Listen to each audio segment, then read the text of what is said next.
نبی اکرم صلی اللہ علیہ وآلہ وسلم کے فرمان کا مفہوم ہے، ارشاد فرمایا 3 قسم کے جو آدمیوں کو دوزخ میں داخل کیا جائے گا، اس میں ایک وہ ہوگا جس کو اللہ نے دنیا میں مال دیا تھا اور اس نے اس مال کا حق جو ہے وہ ادا نہیں کیا تھا، یعنی کہ زکوٰۃ ادا نہیں کی تھی، غریبوں کی مدد نہیں کی تھی، اور اللہ تعالیٰ نے جو مال خرچ کرنے کا ارشاد فرمایا تھا اس کی راہ میں اس نے خرچ نہیں کیا تھا۔ نبی علیہ الصلوۃ والسلام کی ایک اور حدیث کا مفہوم ارشاد فرمایا، سخاوت یہ جنت کا ایک درخت ہے، جو سخی ہوتا ہے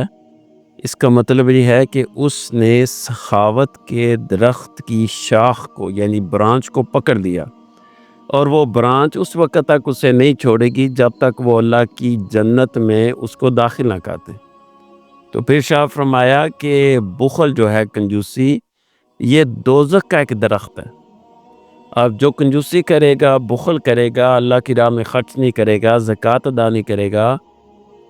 تو اٹ مینس کہ اس نے بخل کے درخت کی شاخ یعنی برانچ کو پکڑ لیا،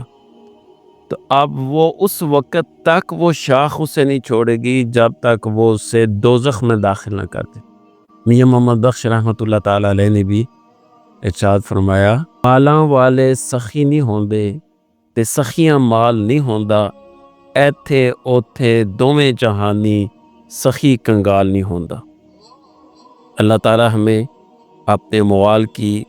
زکوٰۃ دینے کی توفیق عطا فرمائے۔